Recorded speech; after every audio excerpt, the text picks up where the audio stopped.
14 Prius 3 hybrid. Customer states, my flashers will not turn off. At the dealer and was quoted an astronomical price. I don't know if it's astronomical, but I think it's pretty high. This is everything I copied from the dealer. Dealer quoted $2,100 to do an ABS actuator or $1,300 for a wire behind the dash repair. Apparently the ABS is sending a speed signal to the hazard circuit. And you can come in here and switch don't do nothing.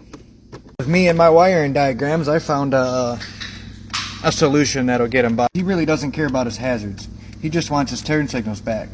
So he was pulling the fuse and didn't have anything. No turn signals, no hazards. Doesn't have the money to spend on the whole new ABS actuator and just wants to have turn signals back. So cost effective. So I assume what I'm going to do is what the dealer was going to do, and I don't see how it was going to be $1,300. Basically, we're going to venture up in here. We're going to snip a wire, which is right there on the flasher module. You guys here in the wiring diagram. So basically, this yellow wire, pin 8, is the hazard signal. And here we got a front-facing connector view, so pin 8 is the yellow wire we're looking for. There's 2 yellow wires, so there's a yellow here and a yellow here. We want the bottom right. That's the pin we snipped. Check this out. The hazards are off, and now we have our turn signals with no flashers. Call that a win. And that only cost him a couple hours of our time.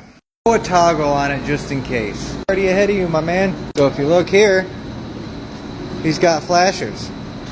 If you come back over here, he don't have flashers. So we did install a toggle switch, so the hazards still work. For everybody that doesn't know what's going on, this Prius, the hazards wouldn't turn off. Apparently there's a short in the ABS module that is causing the hazards to stay on and blink faster with the speed of the car.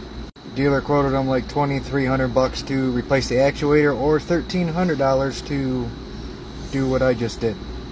Snip a wire behind the dash. For context, I'd watched my previous video before this one. So now if he ever does decide to get it fixed the correct way, he's got a toggle switch here that he can just leave on the on position and should be able to come over here and have that start working whenever he decides to replace that ABS actuator. In the meantime, it'll do. Michigan doesn't require inspections.